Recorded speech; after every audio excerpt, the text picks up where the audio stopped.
Welcome to the channel बच्चों। आज हम समग्र मांग का एक बहुत ही इम्पोर्टेंट घटक जिसे हम कहते हैं उपभोग फलन कंजम्पशन फंक्शन, आज हम उसके बारे में जानने की कोशिश करेंगे। और मैं आपको यकीन दिलाती हूँ कि इस वीडियो को थोड़ा ध्यान से आप देखिए, आपको उपभोग फलन, उससे जुड़ी हुई बातें और उसका चित्र सब कुछ वीडियो देखते ही याद हो जाएगा। तो सबसे पहले बात कर लेते हैं कि उपभोग फलन क्या होता है। नाम जितना कठिन है बच्चों, उसका एक्सप्लेनेशन उतना ही सरल है। जैसे विभिन्न आय के स्तर होते हैं ना, कोई 500 कमाता है, कोई 1000, आई थिंक मैं कम बोल रही हूँ, कोई 5000 कमाता है, कोई 10,000 और कोई 15,000। तो अलग अलग आय स्तर पे बच्चों वो अपने उपभोग पे जो भी खर्च करते हैं, तो उनकी आय और उनके उपभोग, इन दोनों के बीच के संबंध को ही हम उपभोग फलन में देखते हैं। और आपको पता है, ये सपनों की परियों की कहानी के जैसे बहुत सारे इंटरेस्टिंग फैक्ट अपने अंदर छुपाए हुए हैं उपभोग फलन। जैसे मैं आपको पहला इंटरेस्टिंग फैक्ट ये बताती हूँ कि जरा इसको देख लीजिए आप। यहाँ पे y है आय हमारी और ये c मतलब है उपभोग। अब आप कहेंगे मैडम आपने आय तो लिख दी है 0 और उपभोग बता दिया है 20, ऐसे कैसे पॉसिबल है? टाइम को थोड़ा रिवाइंड कीजिए बेटा और अपने आसपास कहीं भी देख लीजिए, क्या जो गरीब है, जो नहीं कमाता, जो भीख मांगने का काम करता है, जिसकी इनकम का सोर्स कुछ नहीं है, क्या वो उपभोग नहीं करता? क्या वो खाना नहीं खाता? क्या उसको वस्त्र की आवश्यकता नहीं होती? तो यस, ये जो कंडीशन होती है इसे हम उपभोग का न्यूनतम स्तर कहते हैं बच्चों, और इसी को हम स्वायत्त ऑटोनॉमस कंजप्शन भी कहते हैं, स्वायत्त उपभोग भी कहते हैं। तो फैक्ट नंबर 1 आपको हुआ ना याद कि आय अगर होगी 0 तो भी उपभोग तो होता ही रहेगा, और वो उपभोग हमारे इकोनॉमिक्स में कहलाएगा स्वायत्त उपभोग। और इसकी कोई भारी भरकम सी परिभाषा देनी हो तो आप सिर्फ ये कहेंगे, उपभोग का वह न्यूनतम स्तर जो आय के 0 होने पर भी, आय अगर 0 है तो भी किया जाता है, तो वही है उपभोग का न्यूनतम स्तर। अब चलिए इसी के साथ मैं आपको बताती हूँ कि फैक्ट नंबर 2 क्या है। अब इसी तालिका से हम फैक्ट नंबर 2 निकालते हैं। जरा ध्यान दीजिए कि आय कैसे बढ़ रही है। 0 से 50 हो गई, ठीक, और लेकिन उपभोग तो 50 से 60 हो गया भाई। कमाया बंदे ने 5,000 और खर्च दिए 6,000, ये कैसे पॉसिबल है? ये पॉसिबल है बेटा, और ये पॉसिबल हम ही लोग करते हैं। इकोनॉमिक्स क्या है? मानव व्यवहार। अब जरा याद कीजिए, आप आपकी नई नई नौकरी लगेगी तो उस नई नई नौकरी के साथ आपकी जो फर्स्ट सैलरी आएगी, आप उस पूरी सैलरी से सबको गिफ्ट देंगे। सैलरी खत्म, लेकिन क्या फिर उसके बाद आप खाना नहीं खाएंगे? क्या अपनी नॉर्मल लाइफ नहीं जिएंगे? बिल्कुल जिएंगे ना। तो वो जो एक्स्ट्रा खर्चा करेंगे, वही एक्स्ट्रा खर्चा तो आपके उपभोग में जोड़ा जाएगा। तो आय है 50 और खर्च हो गया 60। तो इससे इंपॉर्टेंट फैक्ट ये निकलता है कि भले ही लोगों की आय बढ़ती रहती है, तो लोग सबसे ज्यादा उपभोग पे खर्च करते हैं, आय से भी ज्यादा उपभोग पे खर्च करते हैं। तो फैक्ट नंबर 2 याद रखिएगा, अगर किसी व्यक्ति की आय 0 से कुछ भी बढ़ती है, ठीक, आपकी खुद की नौकरी याद रखिएगा, जब लगेगी तो मेरी बात, ठीक, तो उस कंडीशन में व्यक्ति का जो उपभोग स्तर होता है वो ज्यादा होता है। और यही सारे क्वेश्चन, बस इतनी ही माइन्यूट सी चीज किसी कंपटीशन एग्जाम में बड़ी घुमा कर एक कठिन क्वेश्चन बनाकर दे देती है कि आय में परिवर्तन का उपभोग पर क्या प्रभाव पड़ता है। अरे भाई, आय में परिवर्तन का उपभोग पर 2 तरीके से असर पड़ता है। पहला असर ये कि उपभोग क्या होगा? ज्यादा, और ज्यादा होते होते बच्चों एक ऐसे लिमिट पे आ जाता है ना जहां पर आय और उपभोग हो जाते हैं बराबर। इस तालिका में ही देख लीजिए फैक्ट नंबर 3 कि आपकी आय कंटिन्यूअस आ रही है, आप उपभोग भी कंटिन्यूअस कर रहे हैं, तो चलिए ठीक है, माना ना, आपकी सैलरी आई, आपने पहली बार में बाइक खरीदी, दूसरी बार में फ्रिज खरीदा, तीसरी बार में कार खरीदा, सब खरीद लिया। अब क्या खरीदोगे?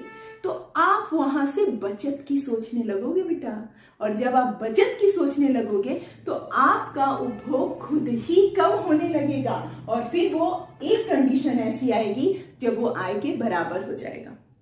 और आय के बराबर होने के बाद जब नेक्स्ट सैलरी मिलेगी ना तो कहोगे सब तो हो गया है, 20,000 जमा कर देता हूं। तो वो जब जमा करोगे ना तो आपको अगला इंटरेस्टिंग फैक्ट नंबर 4 देखने को मिलेगा कि आय के लगातार बढ़ने पर लोगों का उपभोग धीरे धीरे कम हो जाता है। और अब आप समझ गए ना क्यों?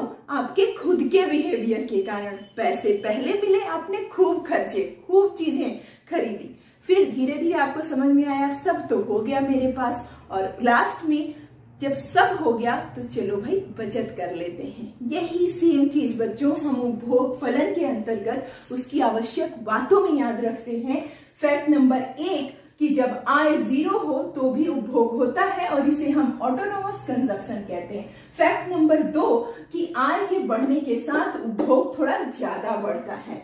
फैक्ट नंबर 3 कि एक ऐसा बिंदु हर किसी की लाइफ में आता है। ऐसा बिल्कुल मत सोचिएगा कि किसी रतन टाटा या अंबानी ग्रुप के किसी मालिक के लाइफ में ये बिंदु नहीं आए, ये ह्यूमन बिहेवियर है। बिल्कुल ऐसा ही होता है कि एक कंडीशन ऐसी आती है जब उपभोग जो है वो आय के बराबर हो जाता है बच्चों। और नेक्स्ट आपको सिर्फ इतना याद रखना है उपभोग फलन से बात कि आय अगर लगातार बढ़ रही है तो आय के लगातार बढ़ने पर धीरे धीरे उपभोग कम होने लगता है। और इसको ही कोई अलग सा क्वेश्चन बना के पूछे तो मेरे बच्चे क्या जवाब देंगे? हाँ भाई होगा ही, क्योंकि खा पी लेने के बाद बचत शुरू होती है। तो इस तरीके से बचत जो है वो शुरू हो जाएगी। अब बात कर लेते हैं यहीं पे खत्म। ये तो हुई उपभोग फलन से जुड़ी हुई बातें। और आपको ये चीज लिखनी कैसी है भैया? तो आपको ये चीज लिखनी है कि उपभोग डिपेंड करता है, फलन होता है y के, मतलब आय के ऊपर निर्भर करता है उपभोग। उपभोग अगर 0 है एकदम तो ऐसा तो हो नहीं सकता। आय अगर 0 है तो भी उपभोग अपने न्यूनतम स्तर पे होगा। आय जैसे जैसे बढ़ती जाएगी उपभोग भी बढ़ेगा और एक समय पे बराबर होने के बाद वहां से वो होने लगेगा कम। तो उपभोग फलन का समीकरण है बच्चों C = फंक्शन I। और आप लोगों ने जिन्होंने मेरे वीडियोस लगातार देखे हैं वो सभी जानते हैं कि मैं फलन को इसी बात से आपको समझाती हूँ कि फलनात्मक संबंध का ही अर्थ होता है प्रभावित करना, इम्पैक्ट डालना। तो आपको याद रखना है कि उपभोग पर प्रभाव पड़ता है आय का। अब इसी बात को एक छोटे से और अच्छे से हम डायग्राम से बताएंगे बच्चों, और उसके बाद हम इसके समीकरण की भी बात करेंगे।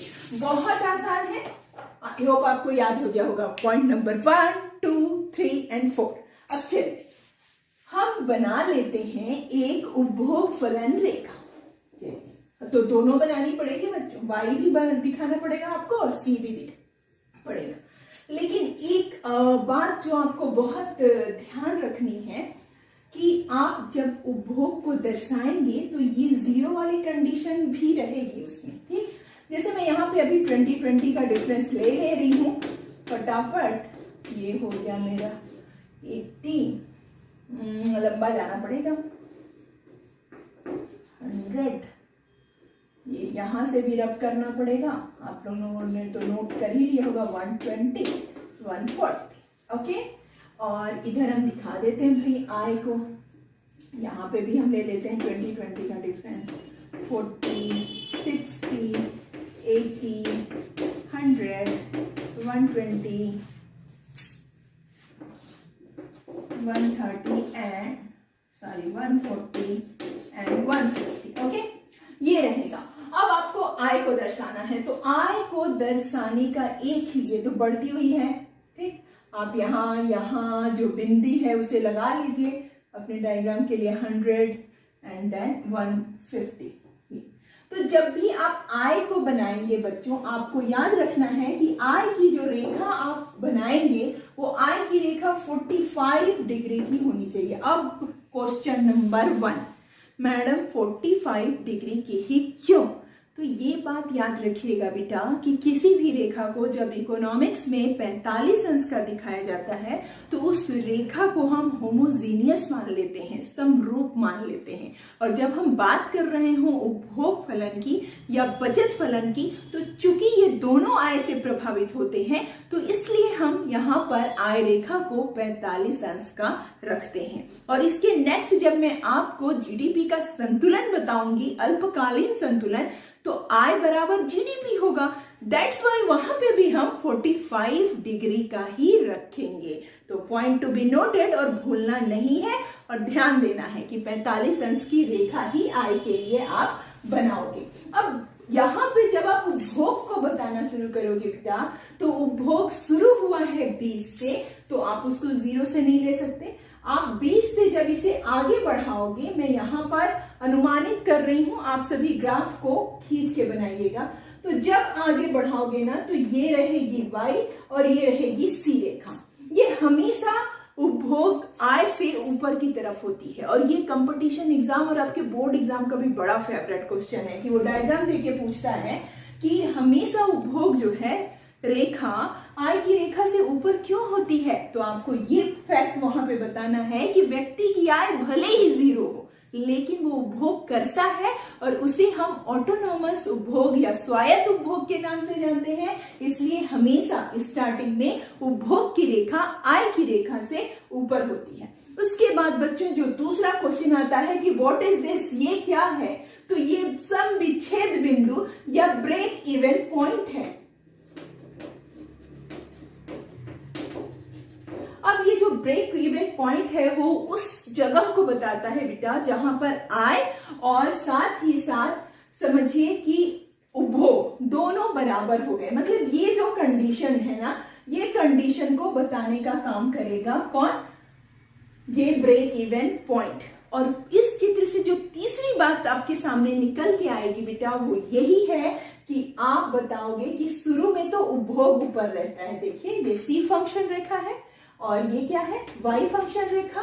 तो शुरू में तो उपभोग ज्यादा होता है, लोगों की आय जैसे जैसे बढ़ती है लोग उपभोग ज्यादा करते रहते हैं, लेकिन बाद में वही जो है उपभोग कम हो जाता है और आय ऊपर चली जाती है। तो इससे निकल के आएगा हमारा लास्ट फैक्ट कि लगातार आय के बढ़ने पर उपभोग धीरे धीरे होता है कम। और क्या बढ़ती है बच्चों, तो तब बढ़ती है बचते हैं। इसे हम बड़ी आसानी से उपभोग फलन को बता देते हैं। लेकिन ये यहीं पे खत्म नहीं होता। उपभोग फलन के बाद आपके बोर्ड का और कॉम्पिटिटिव एग्जाम का एक बड़ा फेवरेट सा क्वेश्चन होता है what is APC, what is MPC. तो चलिए बात कर लेते हैं भाई हम एपीसी और एमपीसी की, और ये भी आपको यही याद करवाऊंगी। ये कॉन्फिडेंस है आप पे मेरा कि आप अगर ध्यान से वीडियो सुनेंगे तो याद हो ही जाएगा। एपीसी क्या है बच्चों, ये है औसत उपभोग प्रवृत्ति, एवरेज प्रोपेंसिटी ऑफ कंजप्शन। और एमपीसी क्या है बच्चों, ये है सीमांत उपभोग प्रवृत्ति, मार्जिनल प्रोपेंसिटी ऑफ कंजप्शन। तो एपीसी और जो एमपीसी होता है ये एक दूसरे के साथ जुड़े हुए रहते हैं, लेकिन हैं बड़े डिफरेंट चीजें। जैसे जब कभी आपको औसत उपभोग प्रवृत्ति को निकालना हो तो देन आप लिखोगे औसत उपभोग प्रवृत्ति निकालने का सूत्र C/1। ठीक, मतलब जो उपभोग है और जो उस वक्त आय है उन दोनों के बीच का अनुपात औसत उपभोग प्रवृत्ति होगा। तो अगर मैं कहूं बेटा यहाँ का निकाल दीजिए तो आप सिंपल कहोगे yes ma'am we can do, और ये 60/50 और आप बड़े आराम से इसे सॉल्व कर लोगे। अब एमपीसी की बात कर लेते हैं। तो एमपीसी होता है बच्चों डेल्टा C/डेल्टा y। अब ये डेल्टा क्या है भाई, तो डेल्टा है परिवर्तन की दर, परिवर्तन की दर। ठीक, तो ये जो डेल्टा है वो परिवर्तन को बताता है। तो अगर आपको एमपीसी निकालना है तो आपको परिवर्तन निकालना पड़ेगा। जैसे यहाँ पर आप इस लेवल पे चाहते हैं कि निकाला जाए तो आपका क्या होगा बच्चों 20 और ये क्या है 60। तो डेल्टा C निकालने के लिए आपको इस 60 में से 20 को माइनस करना होगा जो आ जाएगा आपका 40। यस, उसी तरह आपको y में भी माइनस करना होगा। डेल्टा y निकालने के लिए आपको क्या माइनस करना होगा 50 में से, उससे पहले क्या है बच्चों 0, देन आपका ये आ जाएगा 50।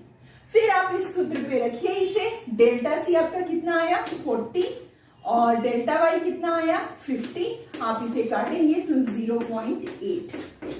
तो इस तरीके से बच्चों बड़ी आसानी से आप बता सकते हो कि एमपीसी जो होता है वो परिवर्तन का अनुपात होता है, उपभोग और आय के बीच के परिवर्तन का अनुपात होता है। लेकिन जो एपीसी होता है वो C/Y होता है, ये उपभोग और आय के बीच का अनुपात होता है। तो अगर आपको ये कॉन्सेप्ट क्लियर है तो आपको इसमें कोई दिक्कत नहीं आएगी। इसके बाद आते हैं उस 4 नंबर के सीबीएसई बोर्ड और सभी स्टेट बोर्डों के खास क्वेश्चन की तरफ बच्चों, जो क्वेश्चन ये पूछता है उपभोग रेखा का ढलान कैसा होता है, स्लोप कैसा होता है। आई थिंक जैसे मैं मुस्कुरा रही हूं, अभी समझने के बाद आप सभी मुस्कुराने वाले हैं। कैसे कि जब कभी भी ये बात चलेगी कि कैसा होता है उपभोग रेखा का ढलान और किससे तय होता है, तो आपको एमपीसी को पूरा क्रेडिट दे देना है बच्चों।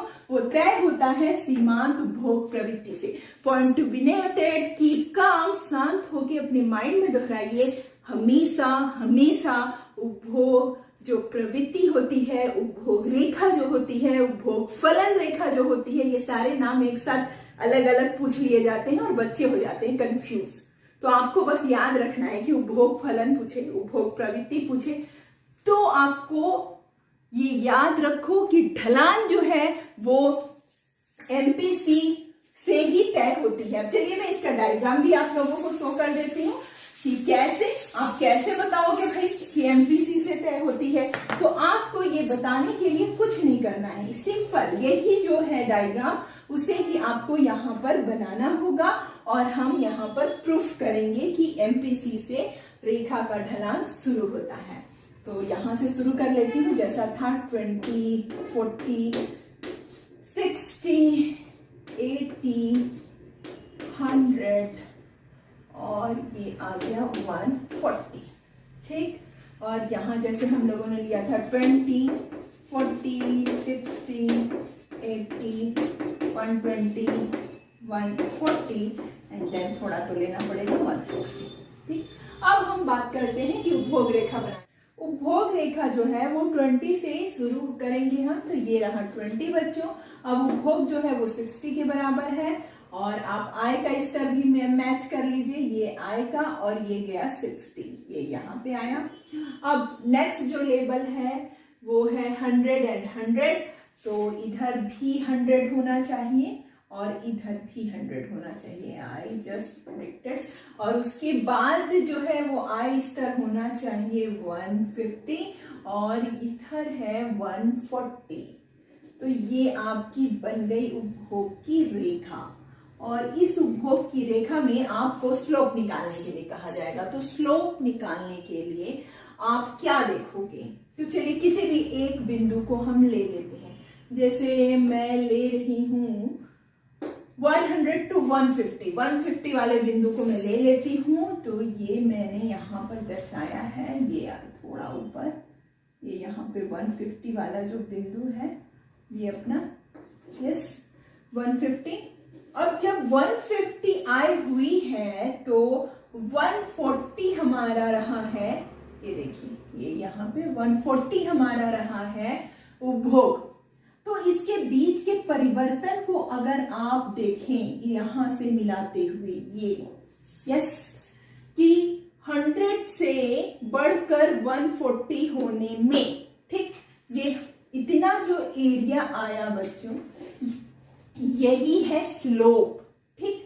यही स्लोप है कि यहाँ पर 100 से 150 तक पहुंचने में जो परिवर्तन है वो 50 के बराबर का है और यहाँ पर उपभोग का अगर आप परिवर्तन कहेंगे तो वो 40 के बराबर है, मतलब डेल्टा सी बटे डेल्टा वाई है और ये इक्वल टू 0.8 है। तो यहाँ पर स्लोप कितना है 0.8। अगर आप ले लेते हैं, मान लीजिए ये कौन सा हमने लिया था 60 और 50 का रेशियो, आप यहाँ पर स्लोप को निकालना चाहते हैं तो आपका वही तरीका हो जाएगा डेल्टा सी बटे डेल्टा वाई।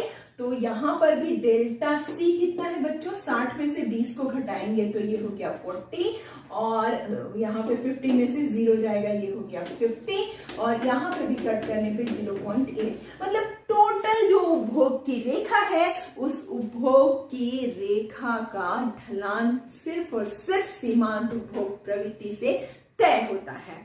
तो ये तो हुआ इंपॉर्टेंट फैक्ट। उसके बाद मेरे कई बच्चों को इसका समीकरण देख के बहुत डर लगता है, चलिए वो डर भी दूर करती हूँ। समीकरण आपसे क्या कहता है, इसका जब बोर्ड में समीकरण आता है तो कुछ यूं रहता है बच्चों, c प्लस बी वाई। अब बच्चों को इससे डर लगता है, अरे भाई ये है क्या, इसी को तो मैंने बताया था कि ये स्वायत्त उपभोग है, मतलब उपभोग का वो न्यूनतम स्तर बच्चों जो कि आय के 0 रहने पर भी रहेगा। तो आय के 0 रहने पर भी ये कितना है भाई, ये है 20। उसके बाद ये b क्या है भाई, तो b है बच्चों वो दर, याद रखिएगा दर या अनुपात, जिस अनुपात में परिवर्तन होता है। तो अभी तो हमने निकाला कि डेल्टा सी बटे डेल्टा वाई क्या है, वही दर वही अनुपात। तो ये आपका बी इक्वेशन हो गया 0.8। मान लीजिए कि यहाँ पे मैंने y नहीं दिया और आपके एग्जाम में भी आ गया कि y को बताया जाए, देन आप y कैसे निकालोगे, तो चलिए उसे भी देख लेते हैं हम। तो ये y को बेटा आप जिस भी आय स्तर पे निकालना चाहते हैं उपभोग फलन को आप उसे ले लीजिए, ठीक। जैसे आपका मन है कि आप 100 पे निकालना चाहते हैं, तो ठीक है 20 प्लस 0.8 यहाँ पे इक्वल टू 100 हो जाएगा, ठीक। फिर आप निकाल लीजिए तो वो आपका आय का स्तर आ जाएगा। अब इस इक्वेशन को अगर मैं सॉल्व कर दूं बेटा तो ये इक्वेशन हो जाएगा 20 प्लस यहाँ पे इंटू करने पे 80 इक्वल टू 100। मतलब यहाँ पर जो C है वो भी 100 है और जो I है वो भी 100 है। तो ये I स्तर पर हमने बड़े आसानी से उपभोग की गणना कर ली। तो इतना ही आसान होता है। अब आपको कोई 150 का कहे तो 150 में भी सेम इक्वेशन रख दीजिए। भाई इक्वेशन रखने में आपको 20 को भूलना नहीं है, 20 एकदम आपके साथ साथ परछाई की तरह चलेगी। या जो भी आपको तालिका में मिलेगा बच्चों उसमें देख लेना कि आय के स्तर के बगल में अगर 0 के बगल में 20 30 जो लिखा है ना वही आपका ऑटोनॉमस कंजप्शन है, स्वायत्त उपभोग है, तो उसको तो छोड़ना नहीं, ठीक। फिर परिवर्तन की दर डेल्टा सी बटे डेल्टा वाई से निकाल लेना और फिर इस इक्वेशन को बड़ी आसानी से हम सॉल्व कर लेते हैं। अब एक और क्वेश्चन आता है कि what is the difference between APC and MPC. तो वो डिफरेंस तो आप लोग जान ही गए हैं कि जब कभी एपीसी की गणना की जाती है तो ये होता है C बाई वाई, लेकिन जब कभी एमपीसी की गणना की जाती है बच्चों तो वो होता है डेल्टा सी बटे डेल्टा वाई। बस इतना ही आपको जानना था उपभोग फलन में। और बस एग्जामिनर की तरह सोचिएगा कि अगर आप पेपर सेट करने बैठते तो कंपटीशन एग्जाम हो या बोर्ड एग्जाम, आप उसमें किस किस तरह के क्वेश्चन डालकर सामने वाले को घुमाते। अगर आपको क्वेश्चन करने का तरीका आ गया ना तो आंसर तो यूं निकलेंगे और सफलता भी मिलेगी। तो ये न्यू ईयर का पहला वीडियो मैं डेडिकेट करती हूँ मेरी एक बहुत ही प्यारी स्टूडेंट को जिसकी ये बहुत ही डिमांड थी कि मैम इसे बताइए। लेकिन हम बचत फलन का भी वीडियो जल्दी ही अपलोड करेंगे।